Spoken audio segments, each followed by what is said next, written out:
Bismillahirrahmanirrahim. Assalamualaikum warahmatullahi wabarakatuh. Alhamdulillahi rabbil alamin. Wassalatu wassalamu ala ashrafil anbiya'i wal mursalin. Nahmaduhu wa nasta'inuhu wa nastaghfiruh. Wa na'udzu billahi min shururi anfusina wa min sayyiati a'malina.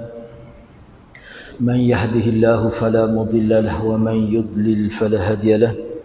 Rabbi shrah li sadri wa yassir li amri wahlul 'uqdatam min lisani yafqahu qawli. Amma ba'd. Alhamdulillah, bersyukur kehadrat Allah Subhanahu wa taala kerana dengan izinnya dapat kita bersama pada malam ini. Insya-Allah pada malam ini kita akan bincang kitab Mishkat Masabih ini pada hadis yang keempat di bawah tajuk Adabul Khala', iaitu adab-adab ataupun disiplin ketika membuang air. Pada muka surat 162 pada muka surat 162 hadis yang keempat. An Anas bin Malik radhiyallahu anhu qala kana an-nabiy sallallahu alaihi wasallam idza dakhala al-khala' qala Allahumma inni a'udzu bika minal khubuthi wal khaba'ith. Diriwayatkan daripada Anas bin Malik katanya, Nabi sallallahu alaihi wasallam bila mahu masuk bilik air, baginda sallallahu alaihi wasallam berkata, "Ya Allah, aku berlindung kepadamu daripada gangguan syaitan dan jin dan daripada kejahatan-kejahatan. Ya Allah, aku berlindung kepadamu daripada gangguan syaitan dan jin dan daripada kejahatan-kejahatan." Ini salah satu bentuk terjemahan yang mana khubuth dan khaba'is ini ulama khilaf dalam memberi erti khubuth dan khaba'is. Jadi maksud itu kita akan bincang selepas ini, maksud perkataan itu. Baik, secara umumnya hadis ini menunjukkan amalan, iaitu bacaan yang diamalkan oleh Nabi sallallahu alaihi wasallam bila hendak memasuki tempat untuk membuang air. Tempat tersebut bukan dikhususkan hanya untuk tempat yang dibina secara khusus untuknya, bahkan ia merangkumi tempat yang bukan untuknya seperti padang atau di dalam kebun atau dalam bilik air atau seumpamanya. Jadi doa ini dibaca sebelum memasuki tempat yang disediakan untuk buang air seperti tandas, dan dibaca ketika permulaan buang air bagi tempat yang tidak disediakan untuknya seperti di padang pasir ataupun kebun-kebun. Contohnya ketika mula-mula mahu membuang air seperti ketika mengangkat pakaian. Sesiapa yang lupa bolehlah dia memohon perlindungan dengan hatinya, bukan dengan lidahnya, kerana dilarang menyebut nama Allah dalam tandas tu, maksudnya ketika buang air. Dia begini ya. Jadi bila kita sebut tentang buang air ini, tak kiralah buang air kecil ataupun air besar, dia ada melibatkan tempat. Jadi tempat tu ada tempat itu dalam bentuk yang tertutup seperti zaman kita sekarang. Ada tempat yang terbuka, boleh jadi kita pergi ke mana-mana tempat yang mana tidak ada tempat yang khusus, tidak ada bilik air khusus. Misalnya kalau zaman Nabi dulu, biasanya buang air ni dia buang di kawasan terbuka lah, daripada pasir. Bila nak buang air dia pergi jauh. Walau bagaimanapun zaman Nabi pun kalau kita tengok dalam hadis sudah ada dah bilik air tu. Tapi bilik air itu biasanya bilik air untuk buang air kecil saja. Kalau untuk buang air besar dia tak ada lagi sistem yang sesuai pada waktu itu. Baik, jadi bila keadaan bilik air itu sendiri ataupun keadaan tempat buang air itu sendiri berbeza, mesti timbul kemusykilan itu. Kalau nak masuk bilik air itu, ialah bila nak masuk bilik air kita baca doa ni. Tapi kalau jenis tidak ada bilik, tidak ada bangunan tu bagaimana? Di sinilah. Di sini pun sebut sebenarnya, di sini dalam syarah ni, syarah ni pun sebut. Kalau saya nak sebut dengan bahasa lebih mudah lagi kan, sebelum kita mendedahkan aurat itu, sebelum kita akad kain, pada waktu itu kita baca. Sebab salah satu sebab hikmah kita baca doa ni supaya kita termakhluk halus lah, tidak dapat melihat aurat kita. Tak kiralah jin, syaitan dan sebagainya. Begitu maksudnya. Baik, katakanlah terlupa ketika sedang nak buat, ataupun ketika sedang buat air tu terlupa nak baca. Kita baca dalam hati. Baca dalam hati. Jangan sebut pada lafaz, pada lidah itu, dalam keadaan berlafaz itu tidak sesuai. Bahkan kita bincang sebelum dalam Sunan Nasa'i itu termasuklah perbuatan yang diharamkan. Rasanya dalam kitab ni pun ada. Dah sebelum ni kita bincang. Itu termasuk perbuatan yang diharamkan. Yang ni membaca doa Allahumma inni a'udzubika, seterusnya lah, minal khubusi wal khaba'is, dan juga ada juga riwayat-riwayat lain yang sebut dalam bentuk yang lain. Jadi ketika buang air tidak dibenarkan kita sebut secara berlafaz itu. Kalau tak teringat boleh, tetapi sebut dalam hati. Sebut dalam hati Allahumma inni a'udzubika minal khubuthi wal khaba'is. Okey. Baik, doa yang diajarkan oleh Nabi SAW di sini dimulakan dengan memohon perlindungan dengan bantuan daripada Allah Ta'ala. Mana Allahumma inni a'udzubika, ya Allah ya Tuhanku, aku berlindung kepada Engkau. Ia untuk menyatakan pengabdian diri kepadanya yang sangat tinggi, di mana seseorang yang hamba itu sentiasa memohon bantuan daripadanya. Padahal kita kata masuk bilik air ni bukanlah suatu keadaan yang kritikal, yang membahayakan diri. Masuk bilik air ni, tapi tetap kita berlindung kepada Allah. Kenapa? Inilah hak saya sebut sebelum ni, bahawa tempat-tempat begini ni kepentingan dia sebab apa?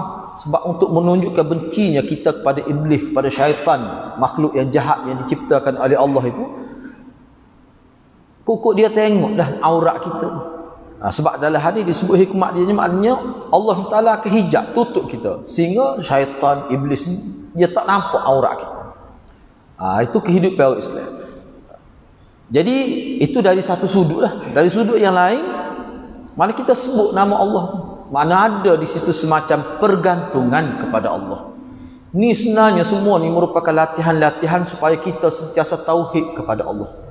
Apa saja pun semua kita bergantung kepada Allah. Itu makna tauhid. Jadi bayangkan seseorang Muslim, seseorang beriman, mana setiap amalan sunnah tu dia buat dalam keadaan sedar. Tidakkah itu suatu latihan yang bersifat setiap masa, supaya kita ni ingat kepada apa saja minta kepada Allah Subhanahu Wa Taala.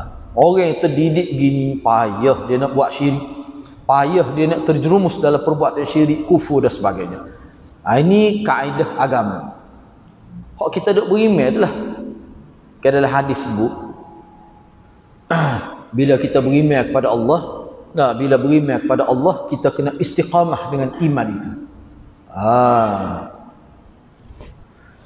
Baik, seterusnya kita nak bincang pula perkataan khubus dan khaba'is. Sebab perkataan khubus dan khaba'is itu dia ada makna yang berbeza, dan ulama pun dalam mengartikan khubus dan khaba'is ini agak pelbagai sikit maksud yang diberikan oleh ulama. Sebagai contohnya, misalnya al-khubus boleh dibaca dengan baris dhammah, atau boleh juga kita baca dengan mati. Al-khubus itu, khubus itu maknanya ba, itulah ba. Khubus, khubs boleh juga, ba tu mati, sama ada ba tu. Boleh dibaca dengan baris dhammah tu ialah huruf mana? Huruf ba tu maksudnya. Khubus dengan khubs, itu maksud dia. Jika dibaca dengan dhammah, yakni khubus, ia membererti syaitan dan jin yang jahat lah. Sebab jin ada juga hak baik. Kalau syaitan ni tak ada hak baik, jahat semua. Yang mendatangkan gangguan. Al-khaba'ith, manakala khaba'ith pula bermaksud syaitan jantan dan betina. Terdapat di dalam setengah riwayat dibaca dengan sukun, dengan makna keburukan. Maksud doa ini ialah memohon perlindungan daripada kejahatan dan seumpamanya. Minal khubuthi wal khaba'ith.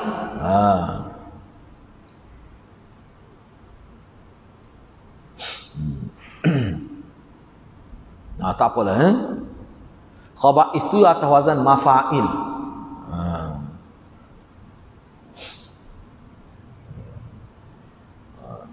Kata setengah ulama al-khubuth dengan sukun ba memberi makna kufur dan keburukan atau kejahatan atau sesuatu yang tidak disenangi. Al-khaba'ith pula bermaksud perbuatan-perbuatan keji dan sifat-sifat yang hina atau akidah-akidah yang menyimpang atau keadaan rendah. Itu makna-makna lah. Cuma kena ingat tu, takut salah faham tu lah. Kalau dia sebut bawah tu terdapat dalam setengah riwayat dibaca dengan sukun. Sukun tu bukan berkait dengan khaba'ith. Khaba'ith satu yang boleh baca. Khaba'is tu tak ada baca lah, tu saja boleh baca al-khaba'is. Tapi khubus tu sama ada baca dengan khubus atau khubs ba mati. Itu maksud sukun tu. Kalau khaba'is tu satu baca itu saja. Gitu. Jadi kalau kita tengok sini banyak makna lah. Ada setengah tu jemah minal khubusi wal khaba'is, dia terjemah saya terjatuh, saya tertino. Ada juga begitu. Tapi kalau kita tengok sini khaba'is makna syaitan jatuh dengan syaitan tino. Kalau ingat masa kita ngaji fardu ain dekat sekolah rendah lah. Ya, mana ustazah dia suruh lawan dia a'udzubillah apa? Allahumma inni a'udzubika minal khubuthi. Masa terjemah lagu kan? Ya Allah, aku berlindung kepada Engkau daripada kejahatan, syaitan jatuh, syaitan tino. Dia begitu lah dia. Ni kalau kita tengok sini dia sebenarnya banyak terjemah itu. Saya tengok dalam internet pun mana pelbagai bentuk uraian ulama kita ni makna khubus dan khaba'ith. Ni contoh ni.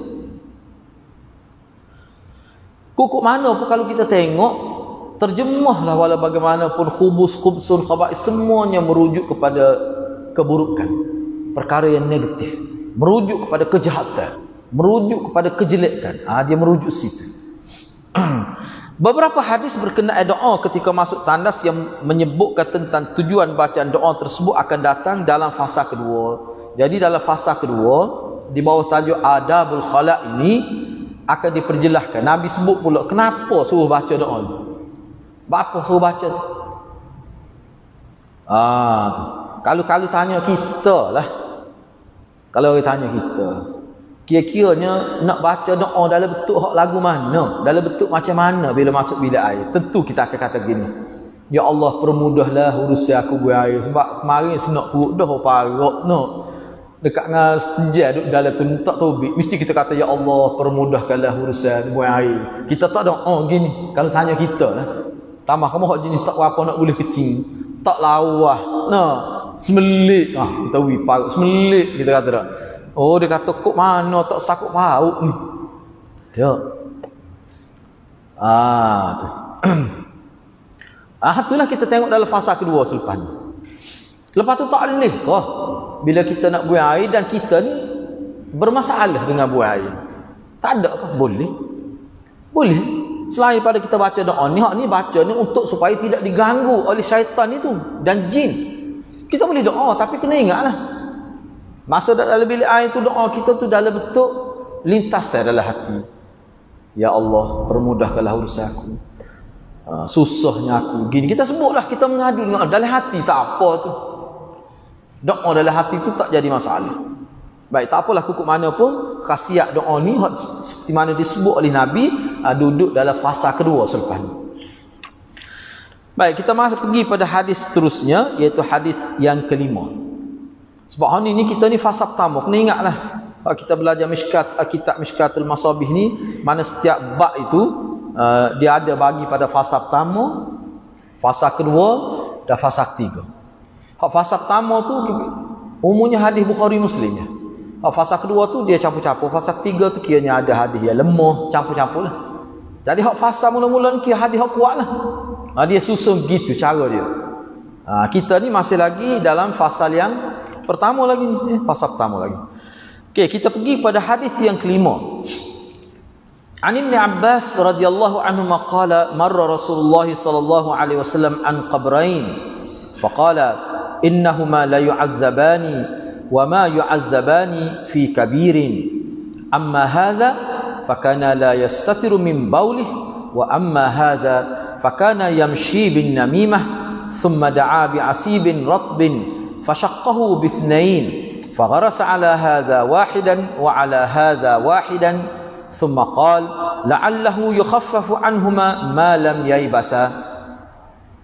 Diriwayatkan daripada Ibnu Abbas radhiyallahu anhu, katanya Rasulullah sallallahu alaihi wasallam lalu dekat dua tanah perkuburan.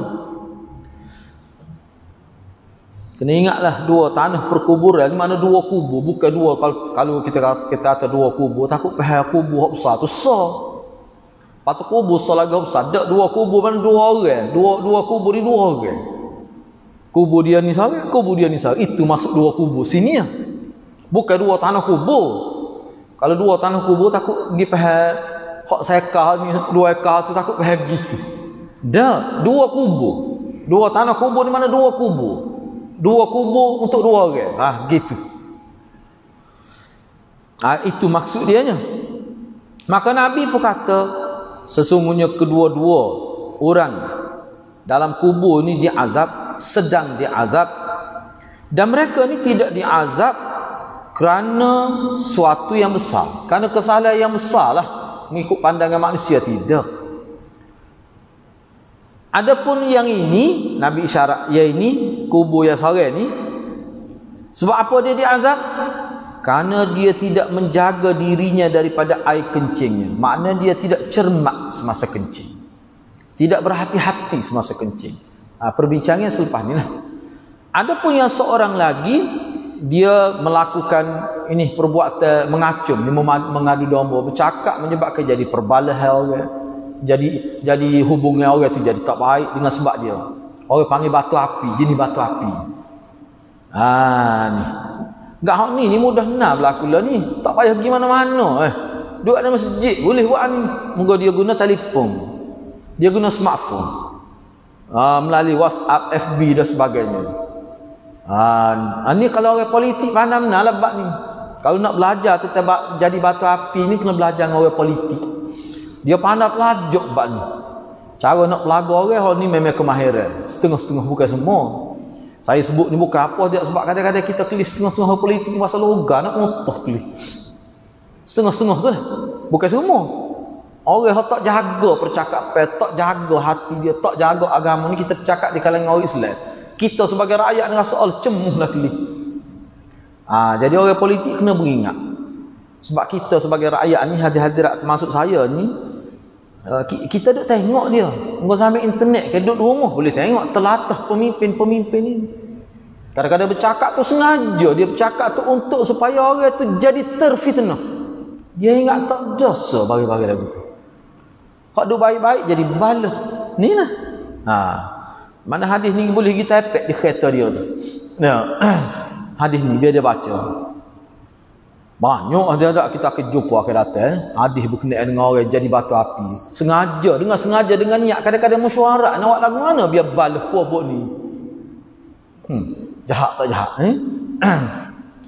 Kemudian baginda sallallahu alaihi wasallam mengambil satu pelepah tamar basah lalu membelah dua.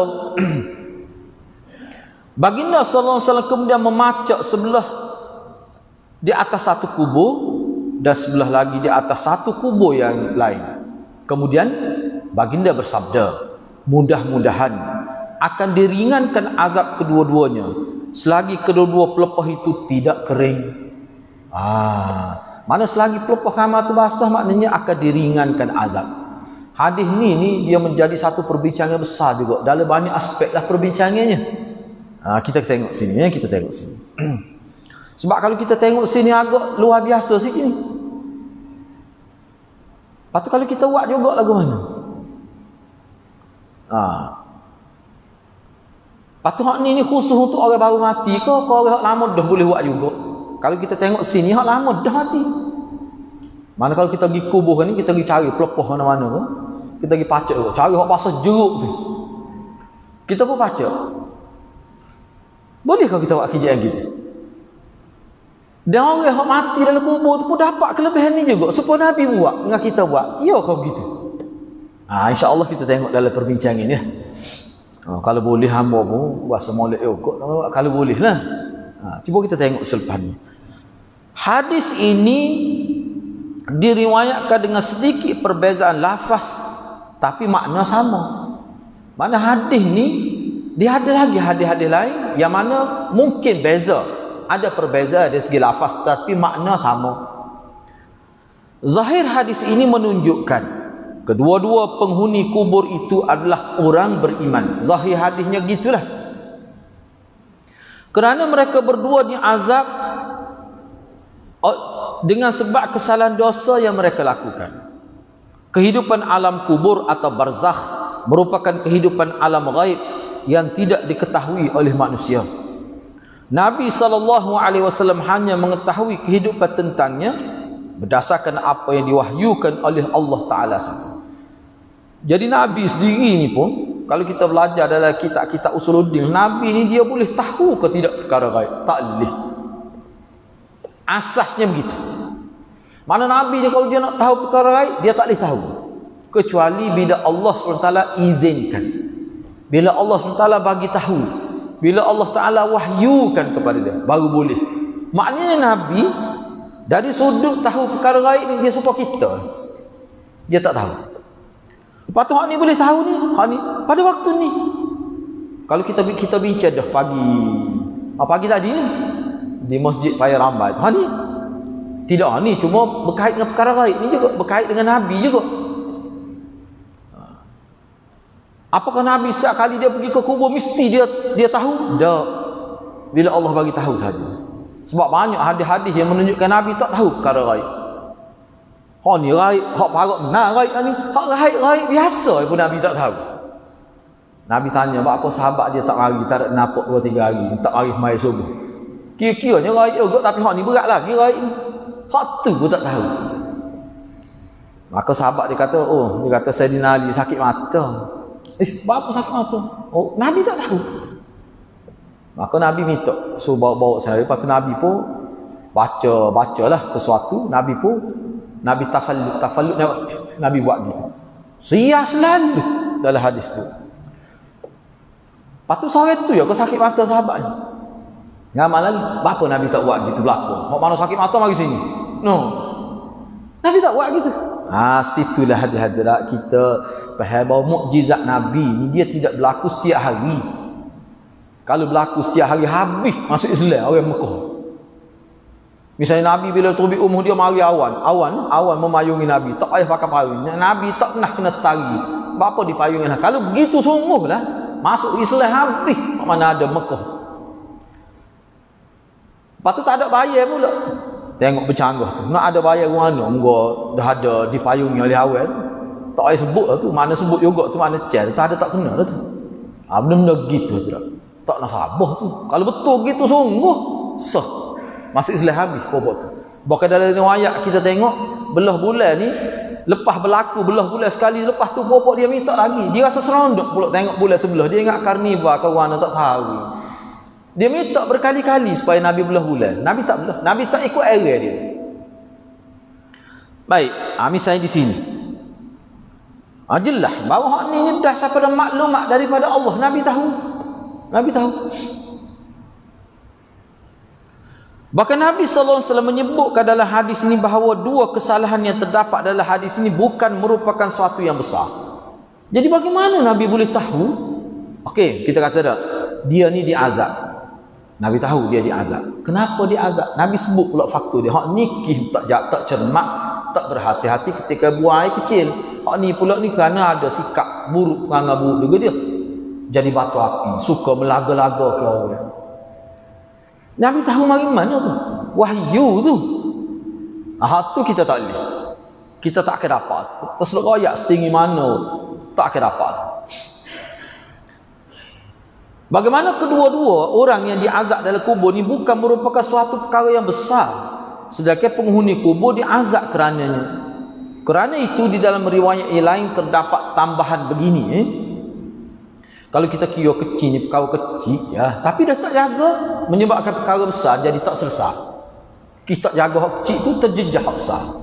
Kerana tak jaga air kencing, ikutlah dalam bentuk macam mana, sama ada menyebabkan air kecil tu kena anggota lain, kena pakaian untuk salat, Ambil wuduk pun jadi tak sempurna, tak sah wuduk. Hak lebih teruk lagi semaya pun tak jadi. Kesannya apa? Asalnya kencing yang tidak dijaga. Asalnya kecil ya, sebab kencing ni orang tiap-tiap hari. Bukan perkara besar pun. Tapi dah tak jaga. Itu maksudnya. Baik. Dalam hadis lain, An Ibn Abbas qala, kharaja an-nabiy sallallahu alaihi wasallam min ba'di hitan al-Madinah, fasami'a sawta insanain yu'adzaban fi quburihima, faqala yu'adzaban wa ma yu'adzaban fi kabirin wa innahu lakabir. Daripada Ibnu Abbas radhiyallahu anhu katanya, Nabi sallallahu alaihi wasallam keluar dari salah satu kebun di Madinah. Nabi keluar daripada salah satu kebun di Madinah. Tiba-tiba baginda sallallahu alaihi wasallam mendengar suara dua orang yang sedang diazab di dalam kubur. Lalu baginda sallallahu alaihi wasallam bersabda, mereka berdua ni sedang diazab. Mereka tidak diazab kerana sesuatu yang besar, sedangkan perkara itu sebenarnya besar. Pelik tu. Mereka diazab bukanlah kerana sesuatu yang besar, tetapi sebenarnya besar tu. Apa maksud dia? Cuba tengok di sinilah dalam syarah ni. Mungkin ni pandangan ulama ni, dalam kitab syarah Mishkat ni.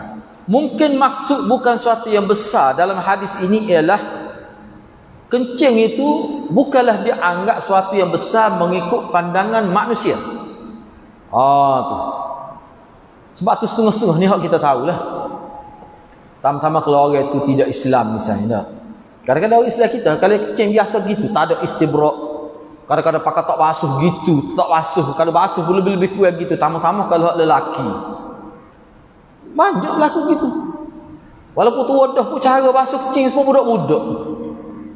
Tu bahasa mudah yang gitulah. Kadang-kadang kena di pohon, tak basuh dah pohon tu.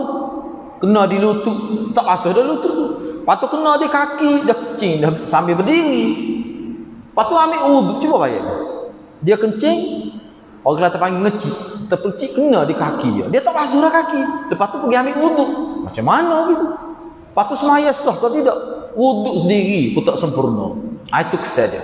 Maknanya perkara ni asalnya kecil saja pada pandangan manusia, tetapi dia akan jadi besar juga. Sebab apa jadi besar tu? Kerana kecuaian. Kerana kecuaian itu. Atau mungkin juga setengah ulama kata isu kencing ni bukan besar dengan maksud nak jaga dia tu bukanlah susah sangat. Budak pun kalau kita latih, kita didik, kita buat secara praktikal, dia boleh jaga. Di sini betul-betul dia melibatkan kerana kecuaian, kealpaan. Itu sebenarnya. Tapi jadi besar pula. Jadi tiba-tiba jadi besar. Sebab apa? Kesal daripada kecuaian itu asalnya kecil saja, menyebabkan wuduk tidak sah. Wuduk jadi tidak sah. Baik, katakanlah, kan saya nak ambil contoh di segi fiqh. Katakanlah semasa dia kencing itu dia telah istibrak. Mana dia basuh kemaluan dia pun dengan baik, tetapi dia tak jaga tu anggota lain. Padahal semasa dia kencing tadi air kencing tu telah kena anggota lain, kena betis dia ke, kena lutut ataupun kena seluar dia ke, dia tak ambil kira tu. Maka bila dia ambil wuduk dia tetap sah. Semaya dia tu masalahnya. Sebab semaya adalah keadaan pada tubuh kita ni ada najis, dia tak sah semaya tu. Bukan batal, tak sah. Mana berat pada batal lah. Kalau batal ni masa semaya ni sebelum semaya lagi, tak sah dah. Tu maksud dia nya. Selain daripada itu, dari sudut fiqhnya, hadis ini menunjukkan air kencing adalah najis dan wajib mengelakkan diri daripada mengenai tubuh atau pakaian, terutama ketika hendak mengerjakan salat. Ia merupakan sesuatu yang disepakati oleh ulama. Cuai di dalam memelihara diri darinya, cuai di dalam memelihara diri darinya merupakan antara sebab azab kubur yang besar. Jadi kena jaga juga. Jadi kalau kita tengok sini, saya boleh sebut ginilah. Bila kencing ni pertama sekali kena jaga air kencing tu benar-benar keluar dengan habislah daripada saluran kencing tu. Tu kena jaga. Jadi usaha yang disebut oleh Nabi, kaedahnya dia panggil istibrak. Istibrak ni banyak cara lah. Kalau kita tengok dalam kitab-kitab ulama, sebenarnya para ulama mengatakan lelaki, kalau untuk lelaki, kalau dia urut zakar dia buat gitu, itu sebenarnya tidak baik untuk kesihatan zakar itu. Lama-kelamaan dia boleh menyebabkan terjejah kesihatan itu dari sudut urat-urat ataupun saraf zakar itu ada sebut oleh kitab tu. Sebab itulah apa yang disebut oleh Nabi dengan cara berdaham. Itu satu. Yang kedua, ada juga bagi setengah-setengah orang yang umur agak kita kata lanjut sikit usia tu, boleh jadi berdaham pun tak selesai juga masalah. Mungkin ada lagi sikit-sikit tu, hak ni dia boleh dalam keadaan duduk beberapa kali, bangun macam ketuk ketampi lah kita kata. Bagi setengah-setengah orang bila dia buat gitu, ni pengalaman guru-guru kita lah, ulama, bila dekat ada duduk bangun beberapa kali, istibrak dia tu lebih baik. Proses mengeluarkan air kencing daripada saluran zakar itu lebih baik. Itu satu penjaga. Penjaga yang kedua, ketika kencing itu sendiri, kena pastikan air kencing itu tidak kena anggota tubuh yang lain ataupun pakaian. Sebab tu dalam hadis akan datang kita akan jumpa Nabi tak benar kita kencing sambil berdiri. Satu. Walaupun ada Nabi kencing sambil berdiri, kita bincang selepas ni lah. Dan juga Nabi tak benar kita kencing tanah tu tanah yang keras. Sebab contoh kencing atas lantai yang simen. Sebab air kencing tu dia akan ngecik habis lah. Kena kalau di zaman Nabi suruh pilih cari tanah hak pasir. Sebab ada juga tanah liat ni ada juga. Tempat keras tak boleh. Sebab apa tu Nabi memberi peringatan begitu? Sebab air kencing tu dia boleh ngecik kena di tubuh kita. Enggak, kita kadang-kadang tak basuh dah situ, duduk basuh pada kemaluan saja. Ni. Sebab itulah kencing yang terbaik ni duduk pula. Tanah tu tempat yang mudah serap air, pasir ke dia tak kencing, dia terus masuk dalam. Gitu.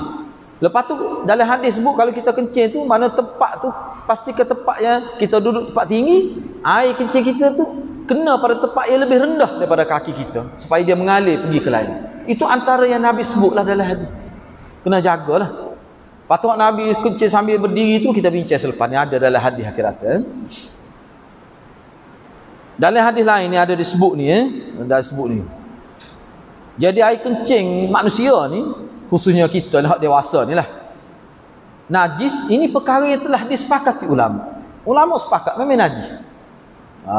Mukhaffafah lah kita kata. Apa ni mutawassit ni.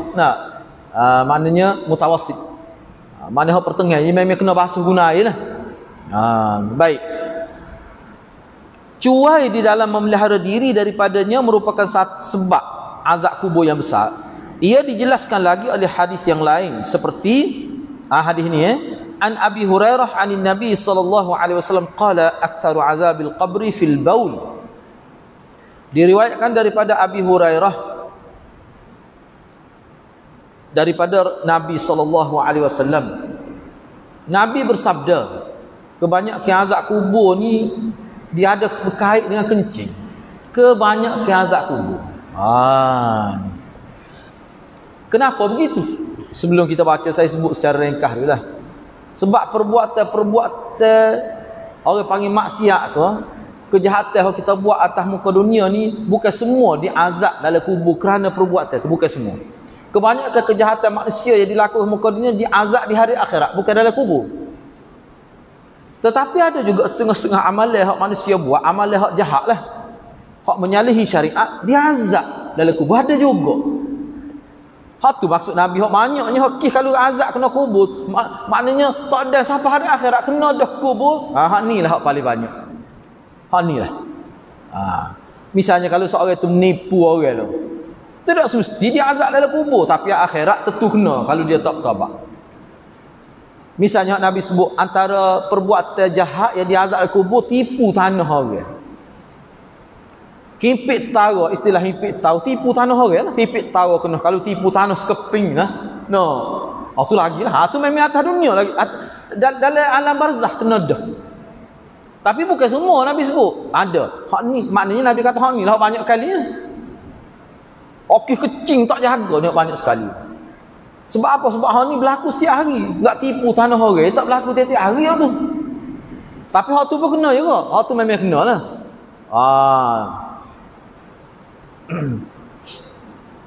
Hak ni kalau nak tahu kan, dia ada kitab khusus pula. Syekh Salim Ibn Ahli Lali misalnya, ada buku yang saya guna tentang azab kubur, ada buku khusus. Molek juga baca tu. Makna seseorang yang melakukan kesalahan di muka dunia ni, makna di alam barzah, alam kubur kena dah. Tak tunggu hari akhirat ni. Bukan semua kejahatan. Ada. Antaranya ni. Dah ni yang paling banyak Nabi kata. Apa dia? Kencing, tak jaga. Kena berhati-hati lah. Tidak agak pakai kencing ni. Berapa kali sehari kita ni. Tambah-tambah hok berhi minum air tu lagi parah. Tak ada pos. Tengah tu memang jenis ngecing. Allah kata. Dia kalau bahasa sorak ni dia kata lagu mana Kelantan mudah juga nusa kalimah ngecing. Faham selalu. Kerak kencing lah. Boleh jadi dia berpenyakit ataupun jenis semeak dia begitu. Ada guru kita duduk sini nak pergi ke Kedah tu, jadi lewat kiri dia. Tak boleh nampak, tak boleh lepas nampak stesen minyak.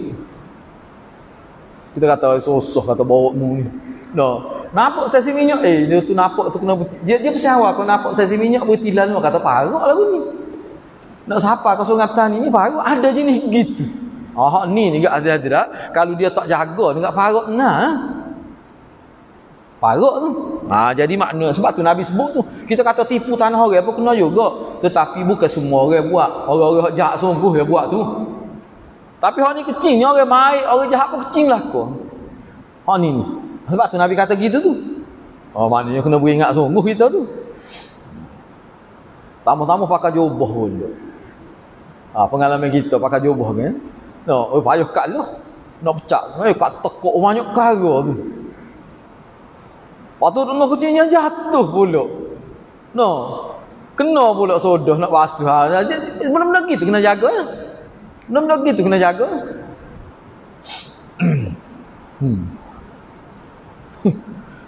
Banyak cerita.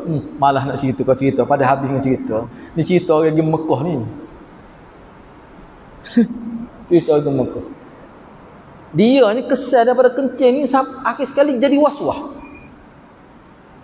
Nak kali nak pergi kencing dia akan bawa spare.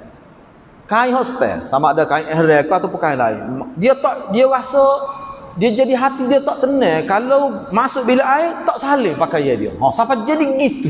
Ni lah. Dalam kitab, dalam syarah ni tak sebut. Kencing ni dia jadi bahaya sangatnya bukan kerana ni saja. Dia salah satu sebab jadi timbul was-was tu kalau tak jaga. Was-was ni tak jadi lalu lama kelamin. Akhir sekali kat jadi puasa tak sedap. Nak kali masuk bilik air mesti tukar kain. Susah tu. Di Mekah lagi susah. Siapa bini dia kata panggil lah ustaz, tolong bagi nasihat. Dia suruh kita kaunseling untuk lelaki dia. Gi ke tempat nak miqat. Kena bawa sepuluh kain ihram tu kalau dia masuk bilik air. Kain ihram dia masa tunya bini dia, anak dia je bawa ya. Sebab kalau dia masuk bilik air tubik dia akan salin. Bini kata bila kelik di hotel basuh lalu nak main nak gila ni. Berat dia tak? Ni masalah kencing ni dia bukan masalah ni saja. Dia ada lagi masalah lain. Yang mana kalau tak jaga daripada awal dia boleh jadi gitulah. Baik, saya ambil sikit lagi. Baik, punca kedua. Sebab dalam hadis ni dia disebut dua perkara penting. Yang pertama, dari sudut tidak jaga, tidak cermat dalam bab baul, bab kencing. Yang kedua, salah satu penyebab juga. Yang menyebabkan dia azab dalam kubur lagi, ialah orang yang jadi batu api. Suka melaga-laga ke orang. Dengan sebab dia jadi orang balah. Berat dia. Kena jaga molek ni. Kena jaga.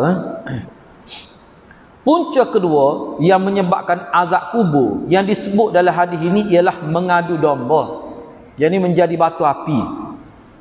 Mengadu domba di sini iaitu membawa cerita kepada seseorang dengan maksud untuk menimbulkan kebencian atau permusuhan dengan seorang lain. Kadang-kadang cerita hak dia bawa tu betul. Bukan kata tak betul. Kalau tak betul jadi fitnah dia panggil. Cerita hak dia bawa tu betul. Dia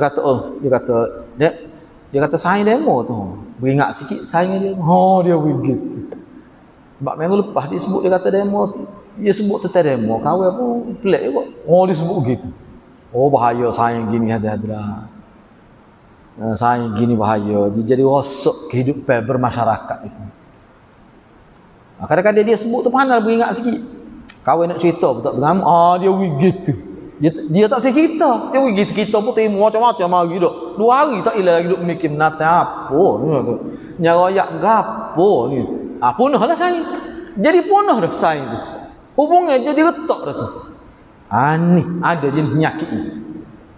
Ni Islam sangat benci ni perangai gini. Sebab dia perosak hubungan manusia tu. Dia akan jadi penjarakan fizikal lah. Kiki gini. Dia bukan COVID saja. Dia akan jadi gitu. Kena jaga mulai ada perangai ni. Sebab tu kita kalau ada gugu jenis lagi kena nasihat dia mau jadi gitu gak. Dia jadi gitu.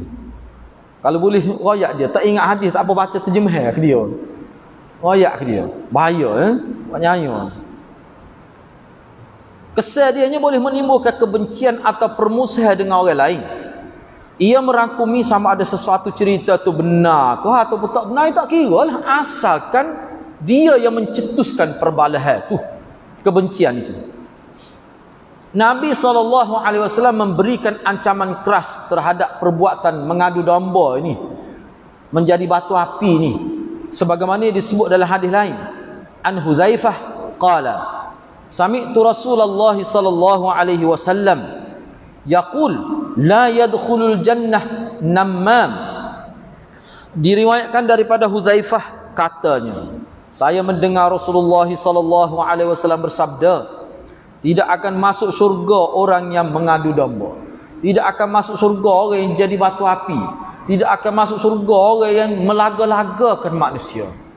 Tak akan masuk syurga.